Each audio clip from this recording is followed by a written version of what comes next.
నెహ్రూతో కలిసిన వారు వైఎస్ఆర్ వారసుల కుట్రలను ప్రజలు గమనించాలన్న CM Jagan.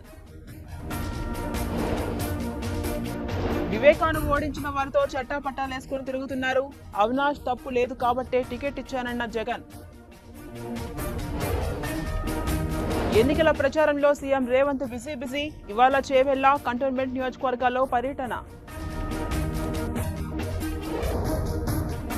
బీజేపీపై Telangana Congress charge sheet కాసేపట్లో విడుదల చేయనున్న రేవంత్.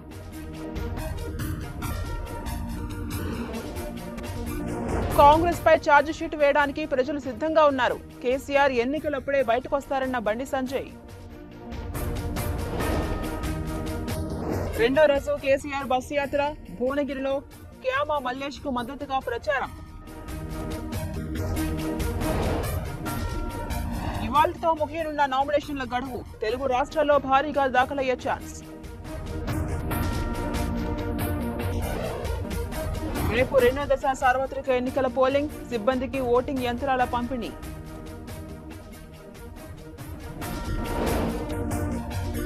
కాంకేర్ ఎన్కౌంటర్ కు నిరసనగా మావోయిస్టుల బంద్. ఏజెన్సీ ప్రాంతాల్లో భద్రత కట్టుదిట్టం. కెన్యాను వణికిస్తున్న వర్షాలు, వరదలు. 38 మంది మృతి, లక్షలాది మందికి నిరాశ్రయం. ఐపీఎల్లో మరో పోరుకు సిద్ధమైన సన్ రైజర్స్. ఇవాళ ఉప్పల్ వేదికగా బెంగళూరుతో ఫైట్.